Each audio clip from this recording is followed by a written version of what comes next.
escribí fondos para tener de pasta mientras el disléxico se vuelve locuendo. Este título fue gracias a Henry. Empezamos.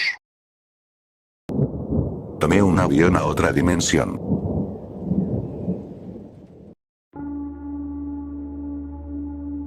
Mientras caminaba por la terminal, sentía cómo se me aceleraba el corazón. Estaba empapado en sudor. Las rodillas me temblaban mientras me acercaba al área de registro. Me temblaban las manos al entregarle el pasaporte a la encargada. ¿Se encuentra bien, señor? Se ve un poco pálido. ¿Es su primera vez volando? Preguntó mientras tomaba mi equipaje. No sabía si solo intentaba hacer conversación o si realmente estaba preocupada por mí. ¿Hizo usted mismo su equipaje, señor? Sí. No, espera, lo hizo mi esposa. Dije, sintiendo cómo se disparaba mi ansiedad. Lo siento. Es mi primer vuelo y, la verdad, no tengo muchas ganas de hacerlo. La mujer me miró y sonrió. No se preocupe, pasa todo el tiempo. Lo cuidaremos muy bien. Y recuerde, señor, usted está exactamente donde debe estar. ¿Qué quiso decir con eso? ¿Qué comentario tan raro? Pensé. Seguí mi camino hacia la puerta de embarque. No tuve tiempo de calmarme. Todos ya se estaban dirigiendo hacia la salida. Miré mi pase de abordar. Terminal 6, puerta 66. Respiré hondo y caminé hacia allá. La chica en la puerta me sonrió cuando le entregué el pase. El ruido en mi cabeza era tan fuerte que no pude entender lo que me decía. Solo asentí con una sonrisa y subí al avión. Me senté en un asiento junto a la ventana, justo al lado del ala. Podía ver los motores y sus mecanismos internos. Las alas se abrían y cerraban, agitándose con chirridos metálicos. Ver cómo se preparaban para llevarnos al cielo me dejó casi en estado catatónico. Abrí mi bolso de mano y saqué 2 pastillas de Xanax. Mi esposa me había dicho que tomara solo una, pero estaba a un solo ruido fuerte de sufrir un infarto. El Xanax tardaba en hacer efecto. La tripulación ya había terminado sus anuncios y el avión se preparaba para despegar. Me abroché el cinturón y me aferré con fuerza a los descansabrazos. Cuando el avión se puso en posición vertical, me volví muy consciente de todo lo que me rodeaba. Era como si alguien hubiera subido el volumen al máximo. Podía escuchar al tipo, 10 asientos delante, comiendo una bolsa de nueces. Escuchaba a la pareja frente a mí susurrando. El llanto del bebé detrás me perforaba los oídos.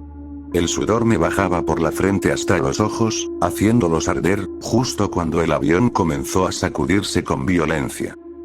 Entonces, de repente, el avión se niveló y la señal del cinturón se apagó. Sentí un pequeño alivio. Los pensamientos de muerte seguían ahí, y el Xanax todavía no hacía efecto. Sin darme cuenta, todo se volvió suave. Como si estuviera dentro de una burbuja flotando entre las nubes. Mis miedos se desvanecieron cuando el medicamento por fin comenzó a recorrerme las venas. Empecé a quedarme dormido con una sensación cálida recorriéndome el cuerpo, y pronto perdí la conciencia. Soñé que volaba por el aire como un pájaro. Iba tan alto, tratando de alcanzar el sol. Pero mientras más lo perseguía, más rápido se movía, y mientras más rápido iba el sol, más rápido volaba yo. Me movía a tal velocidad que el universo entero comenzó a ir más lento, y terminé flotando de plano en plano por la eternidad. Desperté de un sueño que pareció durar siglos. Seguía aturdido por el Xanax. Me tomó un minuto ajustar los sentidos. Lo primero que noté fue el silencio. No había llanto de bebé. No había pareja susurrando. No se oía a nadie comiendo nueces. Miré a mi alrededor, y para mi horror, el avión estaba vacío. ¿Cuánto tiempo estuve dormido? ¿Acaso hizo escala el avión? Pensé. No vi a ningún miembro de la tripulación. Empecé a presionar con desesperación el botón para llamar a los sobrecargos. ¿Puedo ayudarlo, señor?, dijo una voz a mi derecha. Salté del susto. La azafata apareció de la nada. Sí, ¿por qué ya no hay pasajeros? ¿Por qué nadie me despertó? ¿Qué está pasando? Pregunté, sintiendo que tenía 1000 preguntas y ninguna idea de por dónde empezar. Ella me miró con una sonrisa tranquila. ¿Qué pasajeros, señor? La miré confundido. Los pasajeros que estaban en este avión. Me dormí, desperté, y ya no hay nadie. Debieron haberse bajado, señor. Respondió, aún sonriendo. Pero este vuelo era directo. No había escalas. ¿A dónde íbamos? Grité, al borde del pánico convertido en frustración. La azafata me miró directo a los ojos, sin dejar de sonreír. Puso su mano en mi mejilla. No se preocupe, señor. Usted está exactamente donde debe estar. Relájese, pronto todo tendrá sentido. Y sin decir más, se alejó, dejándome más confundido que antes. Me recosté en mi asiento y giré la cabeza hacia la ventana. No podía ver tierra ni cielo. Solo oscuridad. Era extraño. Si no supiera nada, habría jurado que no nos estábamos moviendo. El avión no se sacudía, no vibraba. Parecía flotar por el aire sin esfuerzo, y en completo silencio. Sentí un pequeño cosquilleo en el estómago, como si el avión estuviera empezando a descender. No podía asegurarlo mirando por la ventana, pero estaba convencido de que estábamos aterrizando. El letrero de abrocharse el cinturón se encendió. Pasaron unos 5 minutos hasta que sentí como el avión se detenía bruscamente. El letrero se apagó justo cuando la azafata apareció junto a la salida. Me puse de pie al oír cómo se abría la puerta de salida. Una luz blanca y cegadora se filtró en cuanto se abrió. Caminé hacia la salida. Al llegar, miré hacia afuera y lo único que vi fue un desierto interminable. No había aeropuerto, ni pista, ni gente. Solo un auto negro al final de las escaleras. Me volví hacia la azafata, completamente desconcertado. Su auto lo espera, señor. Espero que haya disfrutado su vuelo con nosotros. Bajé por la escalinata hacia el auto negro y subí. Miré al conductor y le dije que no tenía idea de qué hacía allí ni a dónde iba. El conductor me miró por el retrovisor y sonrió. No se preocupe, señor. Está exactamente donde debe estar. Eso mismo me han dicho. Respondí con sarcasmo. Viajamos durante lo que parecieron horas, en completo silencio. El desierto no tenía fin. Era extraño, el sol parecía estar fijo en un solo punto del cielo. A lo lejos, distinguí a un hombre de traje parado junto a una parada de autobús en medio de la nada. El auto se detuvo, la puerta se abrió sola y el conductor me indicó que bajara. Al bajar, me recibió un hombre elegantemente vestido con un maletín en la mano. Intenté saludar, pero no me salieron palabras.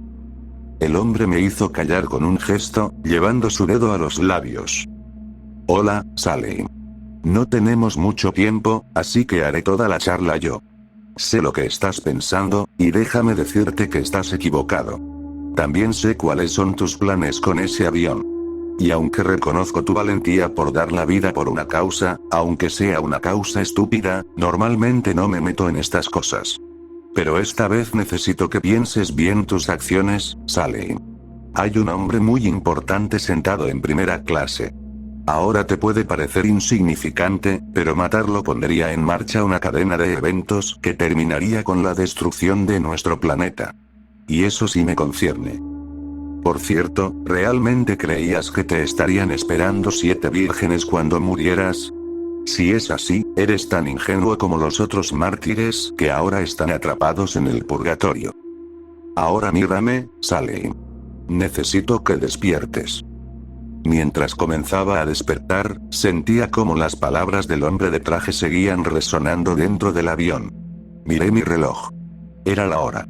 La bomba ya había sido cargada días antes. Lo único que tenía que hacer era activarla.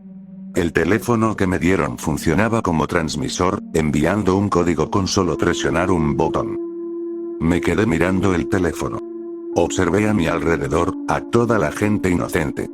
Entonces escuché de nuevo las palabras del hombre, como si las tuviera grabadas en el cráneo, y pensé en el futuro de mis hijos y de mi familia. Todo esto era para darles una vida mejor. Apagué el teléfono y le saqué la batería.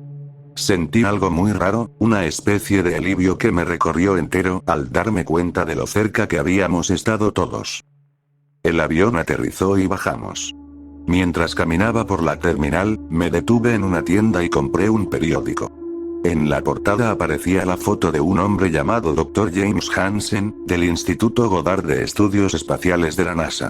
Experto en ciencias atmosféricas y cambio climático. Estaba en la ciudad para presentar sus hallazgos sobre la situación del planeta y lo que debemos hacer para detenerla. Miré hacia atrás, y vi al mismo hombre que aparecía en la portada, bajando del mismo avión en el que yo había viajado.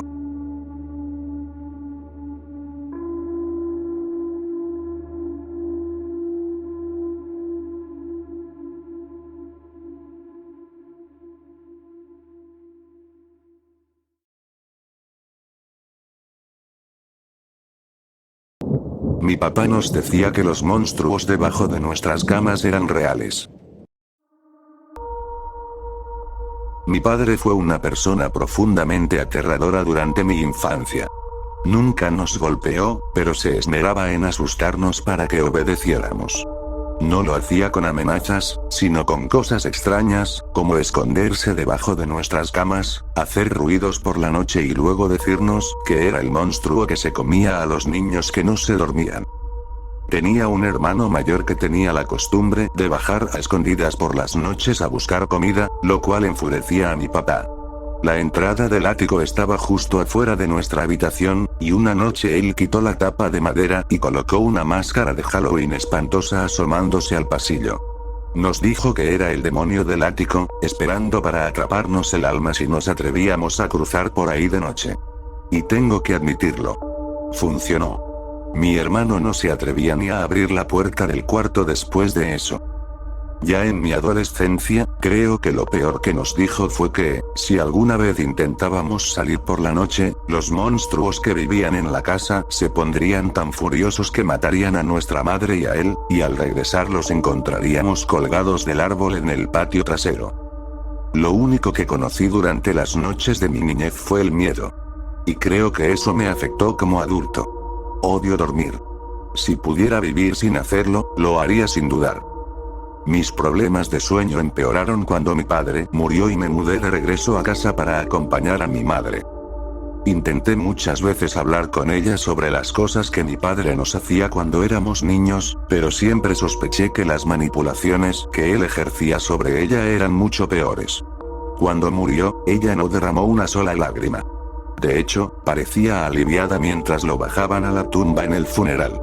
Lo único que decía era que las historias que él nos contaba cuando éramos chicos se convirtieron en su pesadilla, que cuando repites algo lo suficiente, se vuelve una realidad de la que no puedes escapar. Vivía en otro estado y no tenía mucho contacto con la familia. Las circunstancias de su muerte fueron inesperadas. Se ahorcó del mismo árbol en el que siempre dijo que lo encontraríamos si desobedecíamos y salíamos de noche. Volví a dormir en el cuarto que compartía con mi hermano cuando éramos niños. La ansiedad comenzó la misma noche que empecé a oír ruidos debajo de la cama. Me trajo recuerdos de los sonidos que mi padre hacía cuando se escondía ahí para asustarnos.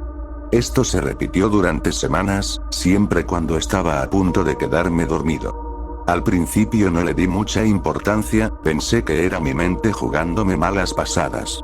Pero una noche, los ruidos se convirtieron en susurros, como si alguien hablara para sí mismo debajo de la cama.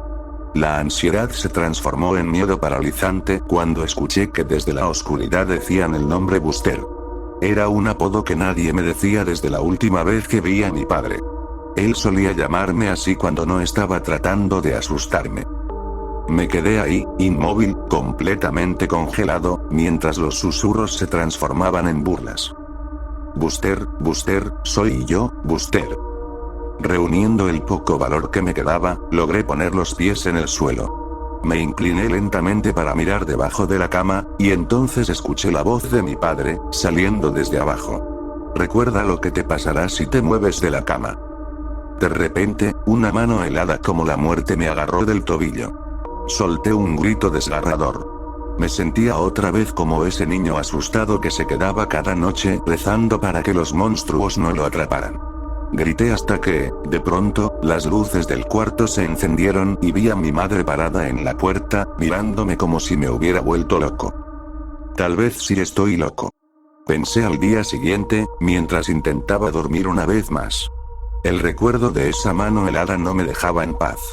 Y justo cuando el mismo miedo de siempre empezaba a recorrerme la espalda, un sonido distinto captó mi atención.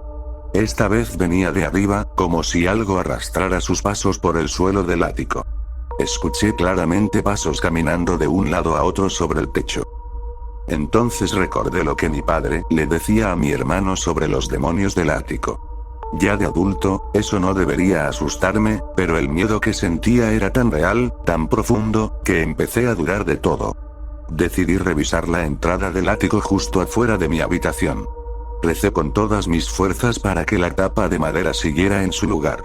Pero para mi horror, el acceso estaba completamente abierto. El corazón me latía con fuerza mientras asomaba la cabeza hacia la oscuridad. La negrura total del ático empezaba a jugar con mi mente, transformándose en figuras grotescas. De pronto, un par de ojos rojos y brillantes emergieron de entre las sombras. Quizás mi padre nunca se deshizo de esa máscara horrible de Halloween. Pensé, mientras tomaba una silla del cuarto. Alzándome con esfuerzo hacia la negrura del ático, sentí algo rozarme. Cuando mis ojos se adaptaron a la oscuridad, distinguí una figura acurrucada en la esquina. Al principio creí que era solo mi imaginación, hasta que el sonido de un llanto me devolvió de golpe a la realidad. Lloraba. Y a medida que me acercaba, el llanto se volvía más fuerte. Mi corazón latía desbocado. Esa figura se parecía a mi padre. Papá. Papá, eres tú. Llamé, con la voz temblando. No podía creer lo que estaba diciendo. Me acerqué más. El llanto aumentaba. Yo temblaba sin control. Extendí la mano, lentamente, para tocar a quien fuera que lloraba en la esquina. Pero el miedo que me dominaba se convirtió en un extraño alivio cuando la figura se giró, y vi a mi hermano, con los ojos rojos y llenos de lágrimas. ¿Qué demonios estás haciendo aquí arriba, Mike? Esto ya es raro, incluso para ti. Mike tenía una expresión de desconcierto. Miraba a su alrededor como si no supiera dónde estaba. Como si estuviera viendo el ático por primera vez. Tuve una pesadilla horrible con papá. Dije, aún más confundido, porque mi hermano vive como a 8 kilómetros de la casa y casi nunca viene de visita. Mike me miró otra vez mientras parecía volver en sí. Se veía incluso más desorientado que yo. ¿Cómo llegué aquí? Lo último que recuerdo es estar acostado en mi cama pensando en cómo murió papá. Cuando todo se calmó, nos sentamos en la mesa de la cocina, recordando nuestra infancia. Hablamos de todas las cosas terribles que papá nos hacía de niños, intentando entenderlo todo. ¿No crees que es raro cómo murió papá? O sea, ¿por qué quería matarse? Nada tenía sentido para mí tampoco. Aunque papá era extraño, nunca pareció lo suficientemente triste como para querer suicidarse. Cuando no estaba tratando de asustarnos para que obedeciéramos, no era el peor papá del mundo. O sea, hubo algunos buenos momentos, unos cuantos recuerdos felices. Mientras seguíamos hablando, nuestra madre entró a la cocina. Se le notaba feliz de ver a sus dos hijos sentados a la mesa, como cuando éramos niños. Mis dos maravillosos muchachos. Dijo mientras nos rodeaba con sus brazos. Mike miró a mamá como si ella tuviera todas las respuestas. ¿Qué hacía papá junto al árbol esa noche, mamá?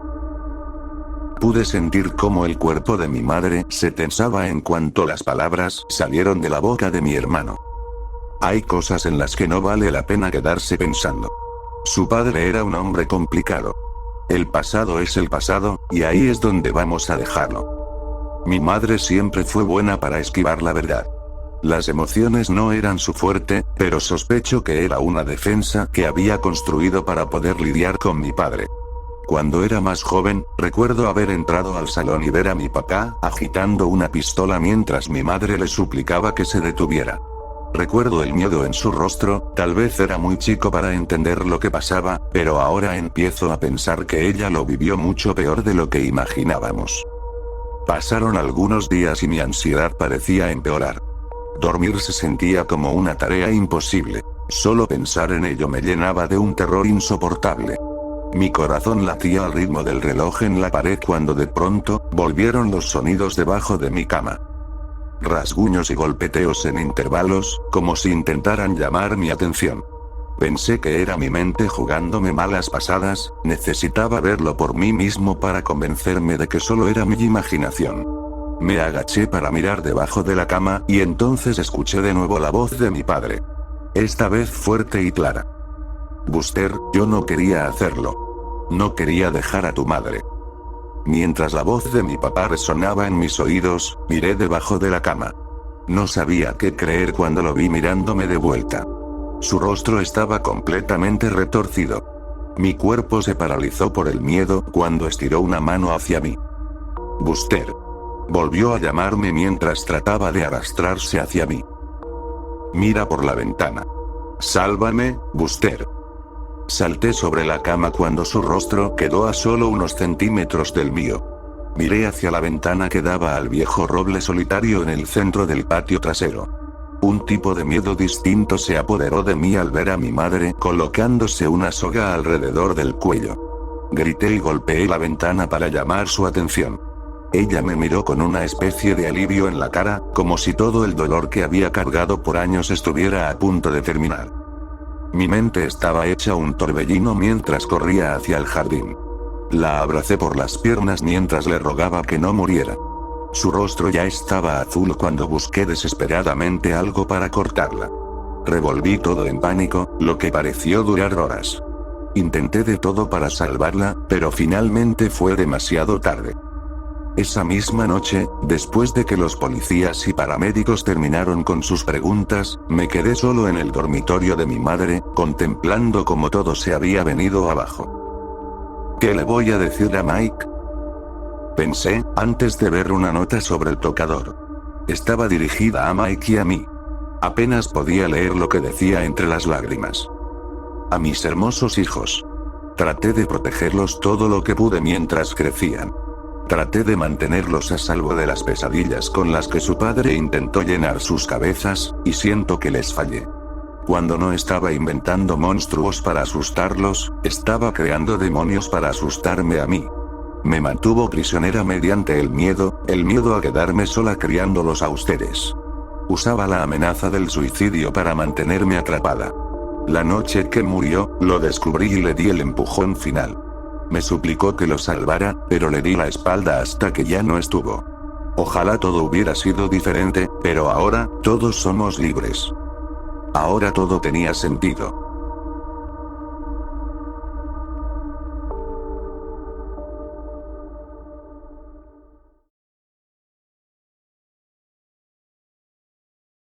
Contrato a una trabajadora sexual por unas horas cada noche para que me abrace y me sostenga, y le doy tarjetas que le indican qué decirme. Estuve casado con mi esposa durante 17 años, y ni una sola vez me dijo que me amaba. Durante 10 de esos 17 años, el matrimonio fue completamente carente de sexo. No fue por parte de ella. Siempre tuvo un libido alto, mientras que el mío siempre fue bajo. Supongo que simplemente queríamos cosas distintas en cuanto al sexo. Ella buscaba algo salvaje y peligroso, mientras que yo solo deseaba hacer el amor de forma apasionada entre dos personas que se aman. Siendo justos, éramos dos personas muy distintas desde el principio. Dicen que los opuestos se atraen, y en ese entonces me sentí afortunado de haberla encontrado. Ella trabajaba como psicóloga y daba clases en una universidad muy prestigiosa. Yo tenía una pequeña empresa de construcción, y nos conocimos cuando me contrataron para hacer obras en el edificio donde ella enseñaba. El matrimonio no siempre fue malo.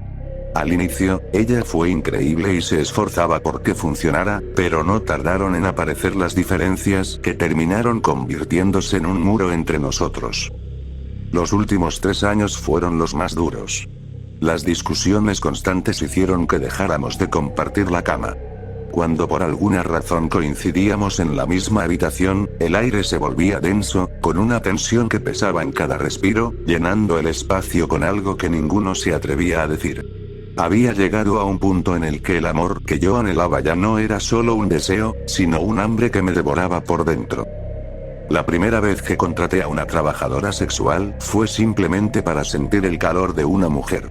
Quería sentirme querido, deseado, amado, aunque supiera que todo era solo una actuación vacía. Las 2 primeras veces que contraté a una trabajadora sexual fue solo para tener sexo. Fue agradable, incluso apasionado a veces, pero me di cuenta de que el sexo no era lo que realmente me faltaba.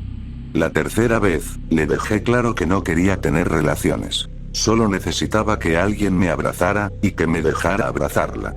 Fue hermoso, pero aún faltaba algo. La parte emocional. Fue entonces cuando se me ocurrió la idea de las tarjetas. Empecé a contratar siempre a la misma chica. Gemma era bastante más joven que yo. De hecho, tenía la misma edad que tenía mi esposa cuando la conocí. Aparte de la edad, lo único que se parecía a mi esposa eran los ojos, del mismo color. Para nuestro cuarto encuentro, Gemma ya sabía qué buscaba yo. Así que cuando saqué las tarjetas, aceptó sin problemas. Tú me haces sentir segura. Abrázame fuerte y no me sueltes. Eres lo mejor que me ha pasado. Te amo tanto. Gemma era perfecta. No necesitaba indicaciones, sabía exactamente cuándo leer las frases y cómo decirlas. Su forma de tocarme era cálida y suave, como si pudiera sentir el peso de mi soledad, envolviéndome en un abrazo que se sentía a la vez seguro y eléctrico. Con cada encuentro me sentía más vivo, como si ella devolviera el color a una existencia que había sido gris por años. Mis visitas con Gemma pasaron de una vez al mes a un par de noches por semana. Mi necesidad de amor y validación se volvió como una droga. Estaba enganchado. La abstinencia era insoportable, me dejaba vacío, como si tuviera un hueco oscuro en el alma. Ese cambio en mí no pasó desapercibido para mi esposa. Empecé a vestirme distinto. Había, por decirlo así, un nuevo ánimo en mi forma de caminar, especialmente cuando estaba cerca de ella. No voy a mentir, eso empezó a tener un efecto extraño en nuestra relación. Ella era más tolerante, más tranquila, pero yo sospechaba que algo se imaginaba. El motel donde me encontraba con Gemma era un poco más decente que esos lugares de carretera que huelen a desesperanza. No era un 5 estrellas, pero tenía cierta discreción que yo valoraba. Cuando se abrió la puerta esa noche, me quedé paralizado. Gemma estaba ahí, pero sentí como si fuera mi esposa la que acababa de entrar en la habitación. Llevaba el mismo vestido azul claro que tanto le gustaba a mi esposa, esa tela suave que se ajustaba justo donde debía. Su cabello caía en las mismas ondas perfectas, largo, suelto, sin esfuerzo. Incluso sus ojos brillaban con ese destello tan familiar, haciendo que mi corazón se agitara entre la nostalgia, el deseo y una profunda confusión. A medida que entraba, noté cómo imitaba a la perfección los gestos de mi esposa. La forma en que inclinaba la cabeza al escuchar, esa risita suave que salía de sus labios, la manera delicada de mover las manos. Era surreal. Una réplica, un eco inquietante de la mujer con la que compartí tantos años. Mi corazón latía con fuerza, dividido entre el placer y una sensación inquietante de que algo no estaba bien. ¿Seguía con Gemma o había cruzado sin querer hacia una fantasía perturbadora? La semejanza de Gemma con mi esposa era tan precisa que me dio escalofríos. El mismo vestido azul, el mismo corte de cabello, los mismos gestos. Era como si alguien estuviera jugando conmigo de una forma cruel. ¿Cómo supiste que debías vestirte así?, pregunté. Ella sonrió, inclinando la cabeza exactamente como lo hacía mi esposa. Pensé que te gustaría. ¿No recuerdas cuánto le encantaba este vestido? El corazón me latía con fuerza y sentí un nudo en el estómago. ¿Era una coincidencia, o había estado observándonos? No sabía qué pensar, y sinceramente, no podía seguir con esa farsa. Tengo que irme, dije, y salí rápido de ahí. Esa noche, una tensión frágil flotaba en el aire mientras mi esposa y yo nos sentábamos frente a frente en la mesa del comedor. Ella levantó la mirada, sus ojos azules buscaron los míos, y por primera vez en años, sentí un leve destello de algo que creí haber perdido. Te he extrañado, dijo en voz baja. ¿En serio? Respondí. Era la primera vez en 10 años que escuchaba algo que sonara a empatía salir de su boca. Asintió, y la tensión en sus hombros se relajó un poco antes de alargar la mano y rozar suavemente mis dedos. Al irnos al dormitorio, una calidez extraña nos envolvió, como si poco a poco cayeran las murallas que habíamos levantado entre los dos. Olvidemos todo por un momento. Susurró. Esa noche me dio todo lo que siempre había anhelado en nuestra relación. Por primera vez, sentí el cariño que tanto había buscado mientras hacíamos el amor con pasión. Después, en medio del sudor y el silencio, me quedé disfrutando la cercanía. Pero todo se rompió en un instante, cuando mi esposa empezó a repetir las mismas frases de las tarjetas que había hecho que Gemma recitara. Me quedé helado, con el corazón golpeando fuerte en el pecho mientras sus palabras flotaban en la oscuridad. Tú me haces sentir segura. Susurró. ¿Cómo podía saber esas palabras exactas? Mi mente empezó a correr mientras me alejaba un poco, y esa intimidad cálida se convirtió en un escalofrío inquietante. Intenté convencerme de que había sido solo una coincidencia. Me repetí que estaba pensando demasiado. Que mi esposa simplemente había dicho las palabras correctas en el momento justo, nada más. Al día siguiente, decidí dormir en el cuarto de huéspedes. Necesitaba estar solo. En algún momento de la noche, me despertó una sensación cálida y conocida. Abrí los ojos, y me quedé paralizado. Gemma estaba acostada a mi lado, abrazándome con fuerza. Un escalofrío helado recorrió mi espalda mientras miraba a mi alrededor. Todas las tarjetas que había hecho para nuestros encuentros estaban ahora clavadas en las paredes de la habitación. Tú me haces sentir segura. Susurraba, repitiendo cada frase como si fuera un ritual, con una voz tan suave que parecía fantasmal. Ya no podía más. Las tarjetas, el comportamiento extraño de mi esposa, el modo en que Gemma se estaba transformando, todo parecía cerrarse a mi alrededor. Necesitaba espacio. Necesitaba aire. Así que fui al motel. El mismo lugar donde había conocido a Gemma al principio, cuando todo era más simple, cuando aún sentía que tenía algo de control sobre mi vida. Apenas me estaba acomodando cuando escuché un golpe en la puerta. Se me detuvo el corazón. No esperaba a nadie. Con algo de miedo, la abrí, y ahí estaba ella. Gemma. Pero había algo mal. Otra vez se veía exactamente como mi esposa, pero esta vez no había calidez.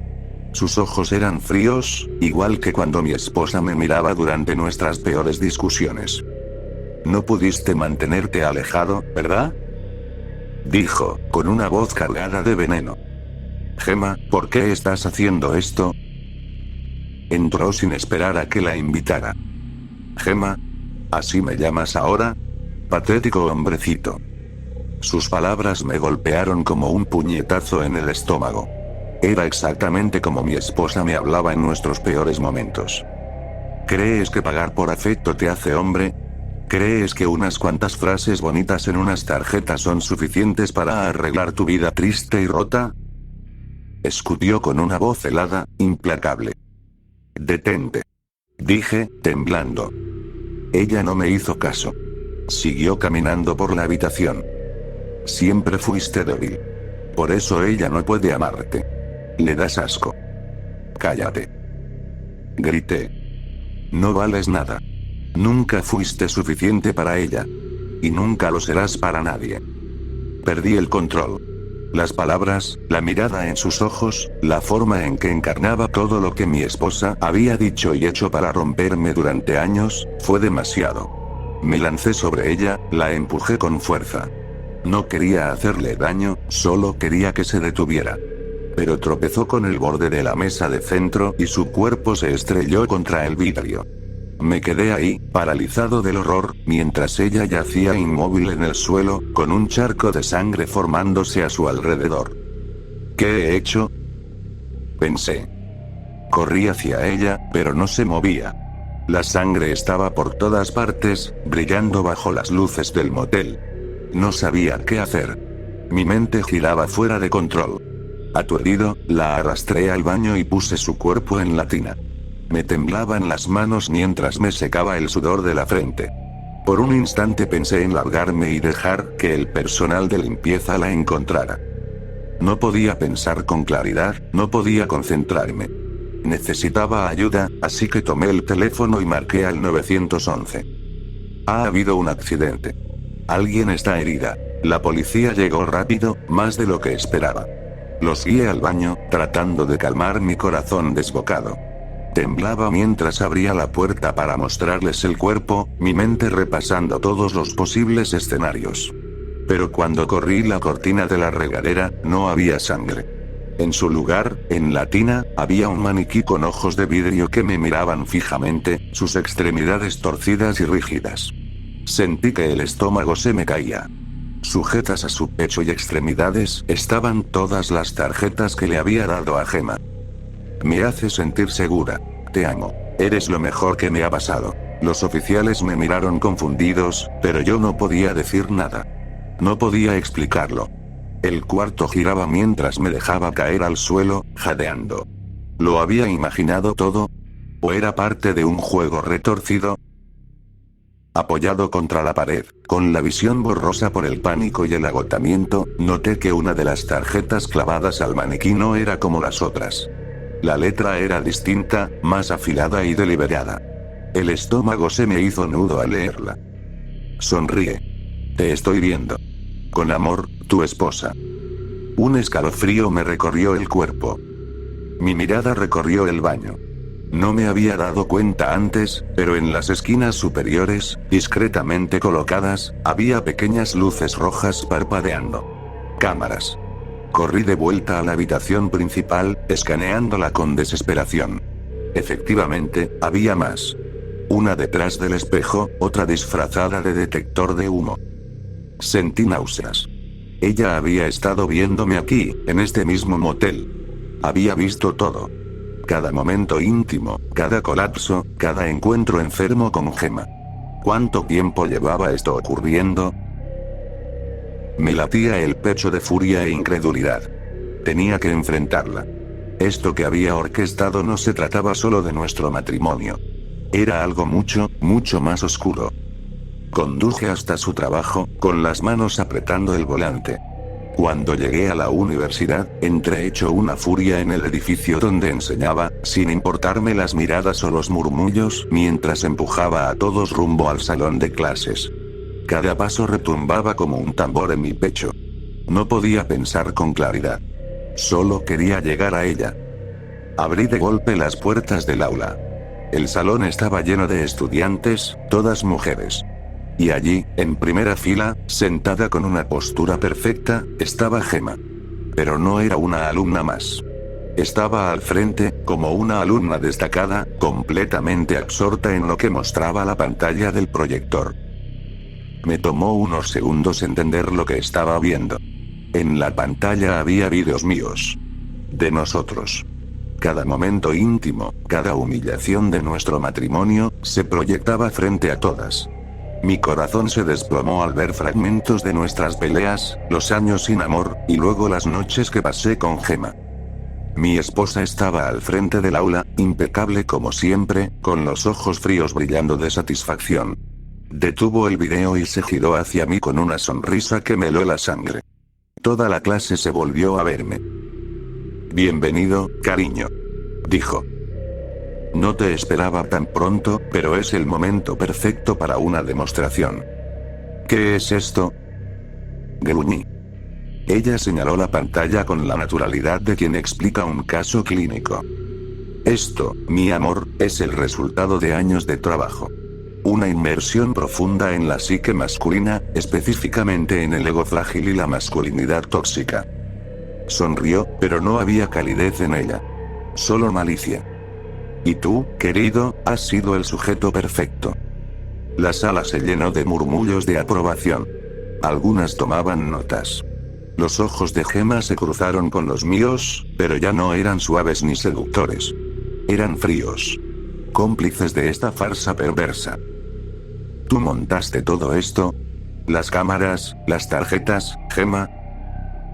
Mi esposa inclinó la cabeza, su sonrisa se ensanchó. Por supuesto. Cada parte de tu vida, tu matrimonio, tu infidelidad, lo curé todo. Necesitaba desmantelarte, arrancar cada capa falsa de autoestima hasta que solo quedara la verdad. De eso se trataba este experimento. ¿Qué mejor manera de entender el punto de quiebre de un hombre que usar sus propios deseos contra él?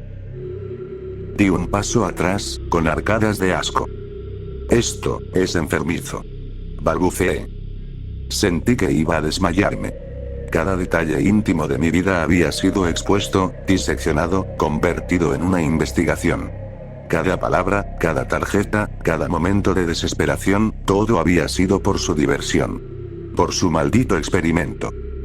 Las estudiantes me observaban, algunas divertidas, otras intrigadas. Y otras simplemente me miraban como si no fuera más que un insecto. No podía respirar. El mundo que conocía se había hecho trizas. Mi esposa no era mi compañera. Había sido mi verdugo. Mi titiritera. Y yo había bailado exactamente como ella quería. Todo lo que creí controlar fue planeado por ella de la forma más cruel y calculada. Eres un monstruo. Susurré con la voz rota. La sonrisa de mi esposa se ensanchó aún más. No, cariño. Soy una científica.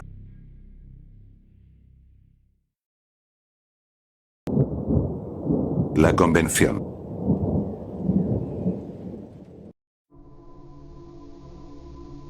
Llegamos al hotel tarde. La niña estaba hecha un desastre, y yo igual.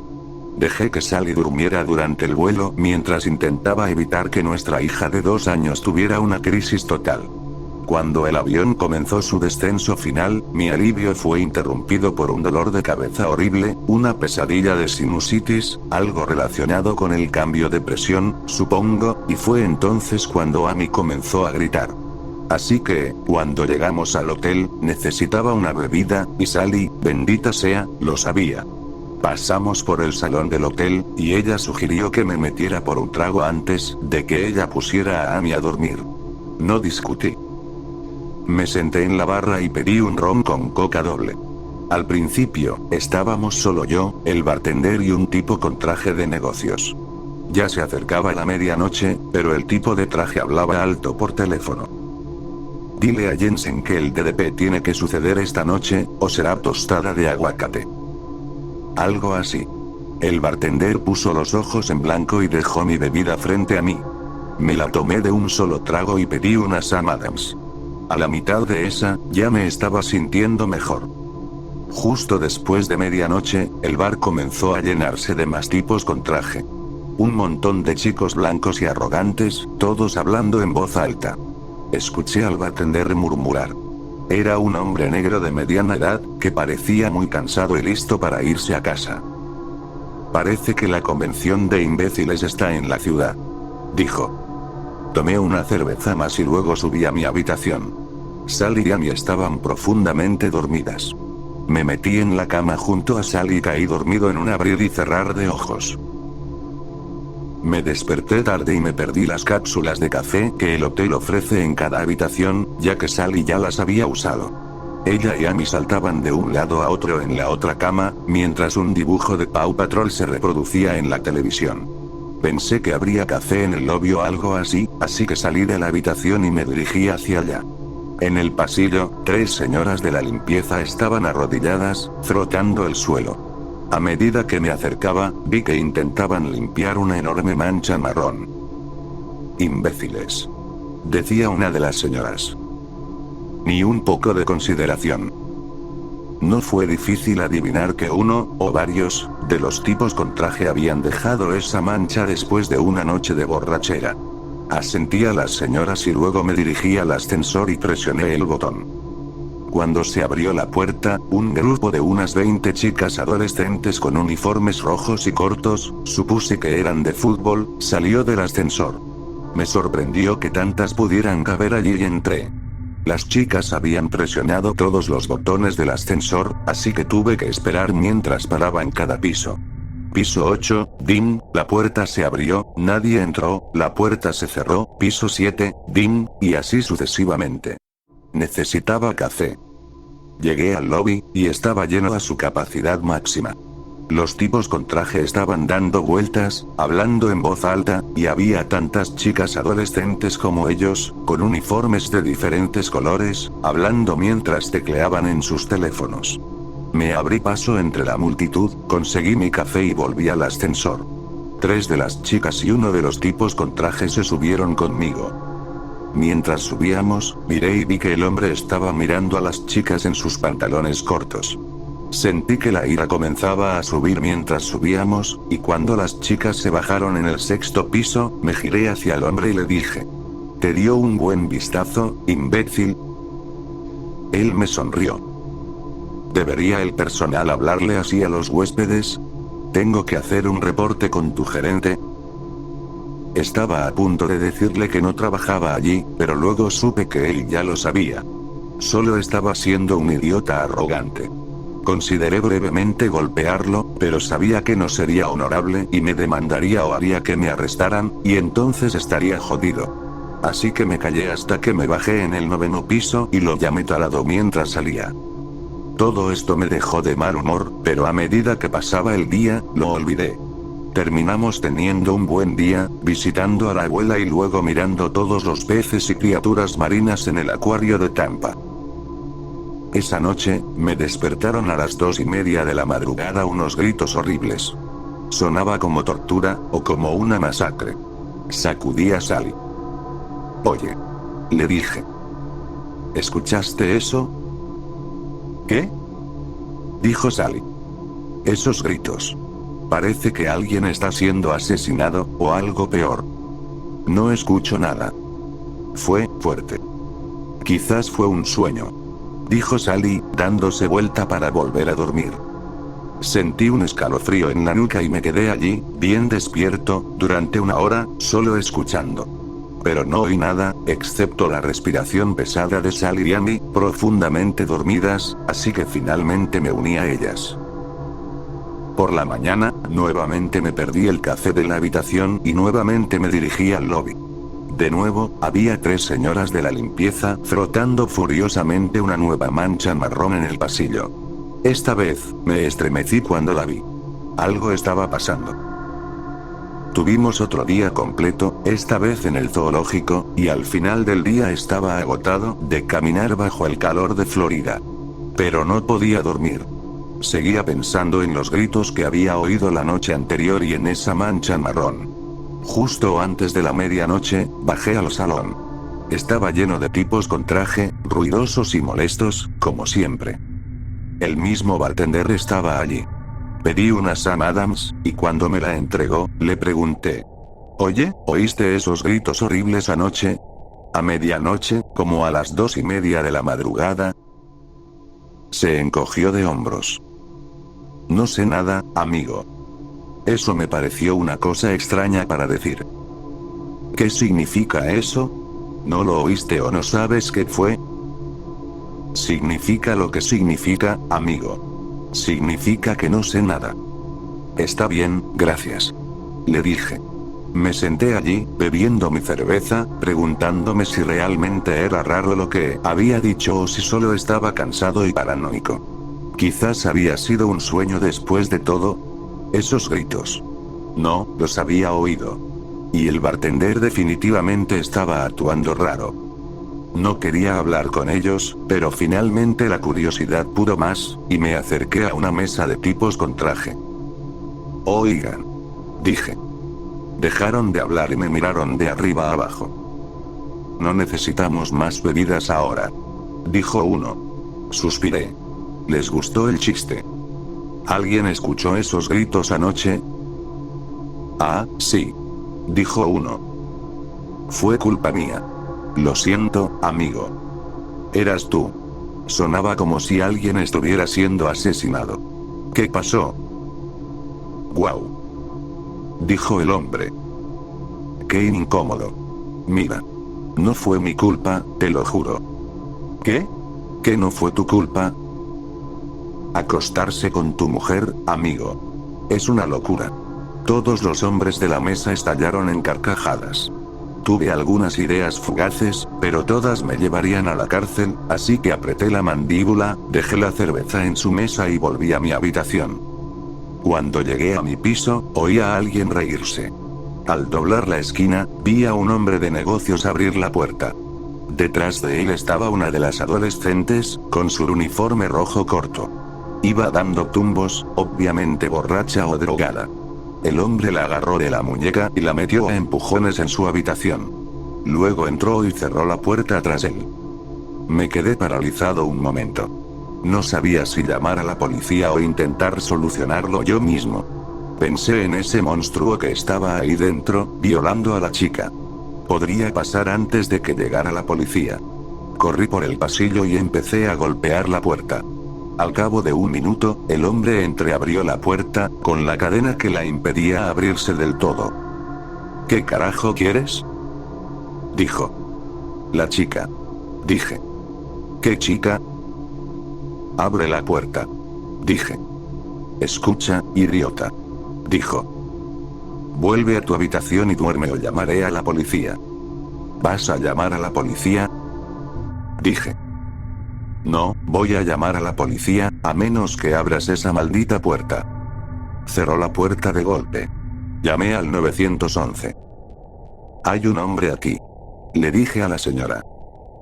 Emborrachó a una adolescente y ahora está solo con ella en su habitación. Le di los detalles y volví a golpear la puerta. Finalmente, un hombre dobló la esquina y bajó por el pasillo. Lo reconocí. Era el tipo que me dijo que se había estado acostando con mi esposa. ¿Qué demonios está pasando aquí?, preguntó. Este tipo, dije, conteniendo la rabia y señalando la puerta. Tiene a una adolescente ahí dentro, borracha. Creo que la está violando. El hombre sonrió. No, dijo. Jerry no haría eso. Se acercó a mí y tocó a la puerta de Jerry. Jerry, gritó desde el otro lado. ¿Estás ahí violando a una chica? ¿Oh? ¿Eres tú?, preguntó Jerry desde la puerta. Sí, dijo Bob. ¿Estás violando a una chica ahí dentro? Dios mío, Bob. ¿Podría sacar a ese loco de aquí? Ya llamé a la policía, pero si se va, no presentaré cargos. Bob me miró. Mira, amigo. Creo que será mejor que vuelvas a tu habitación y te duermas. No querrás lidiar con la policía, ¿verdad? Bien, dije. Esperaremos a la policía. Y grité desde la puerta. ¿Oyes eso, Jerry? La policía viene por ti. La policía llegó 15 minutos después, 2. Tenemos llamadas de los dos, me dijo uno. Vamos a resolver esto ahora mismo. Llamó a la puerta de Jerry. Señor, habla la policía. Necesito que abra. La puerta se abrió enseguida y entraron los policías. Intenté seguirlos, pero el segundo policía me puso la mano en el pecho y me dijo que esperara afuera. Unos interminables minutos después, aparecieron los policías. Señor, dijo el primer policía, dirigiéndose a mí. ¿Ha bebido esta noche? Sí que lo ha hecho, dijo Bob, que aún estaba allí conmigo. Antes, en el bar, estaba despotricando sobre alguien gritando anoche. Pero nadie más escuchó gritos. Oficiales, este hombre está delirando. No podemos permitir que nos acose todo el tiempo. Estamos aquí por negocios importantes. Señor, dijo el policía a Bob. Vamos a necesitar que regrese a su habitación y descanse un poco. Bob se encogió de hombros y luego caminó por el pasillo hacia su habitación. El policía se giró hacia mí. Me hizo un montón de preguntas, quién era, qué estaba haciendo allí, ese tipo de cosas. Finalmente, después de conversar con su compañero, dijo: vamos a dejar esto pasar. Creo que tal vez tomaste un par de copas de más y realmente crees que viste a una chica entrar allí, y estabas tratando de hacer lo correcto. Pero voy a dejar constancia en el departamento y en la recepción de aquí. Si hay un incidente más, se acabó. ¿Entiendes? Asentí. Bien. Ahora, regresa con tu familia y duerme bien esta noche. Gracias, oficiales. Dije. y luego caminé por el pasillo hacia mi habitación y entré. Sally y Amy estaban durmiendo. Pero yo no podía. Me quedé despierto toda la noche preguntándome qué le había hecho Jerry a la chica, cómo hizo que desapareciera en el aire. Y, mientras me hacía esa pregunta, me di cuenta de que era completamente una locura. No me sentía loco. Yo había visto a esa chica entrar en esa habitación. Pero la chica no estaba allí cuando los policías registraron el lugar, y no había salida más que la puerta que estaba frente a la que yo me encontraba todo el tiempo. Y eso, decidí, podría significar que yo me había vuelto loco. El día siguiente pasó en un aturdimiento. Tuvimos una barbacoa en la casa de la madre de Sally y, de alguna manera, lo logré. Sally sabía que algo no estaba bien, pero hice lo posible por actuar como si todo fuera normal. Pero en algún momento le pregunté, ¿qué te parecería quedarnos en otro hotel esta noche? ¿Por qué haríamos eso?, preguntó Sally. Esta es nuestra última noche aquí. Ya pagamos la habitación. Me encogí de hombros. Es solo, todos esos hombres de negocios merodeando por el lugar me ponen los pelos de punta. Vi a uno de ellos lanzándole miradas a una de las chicas del fútbol. Sí. Coincidió Sally. Son unos raros. Pero no vale la pena cambiar de hotel por eso. Supongo que tienes razón, dije. Esa noche, después de que las chicas se durmieron, decidí bajar al salón de nuevo, porque sabía que no podría dormir. Cuando las puertas del ascensor se cerraban, una mano se metió para detenerlas, y luego Bob entró. Escucha, amigo, dijo. Sabemos quién eres.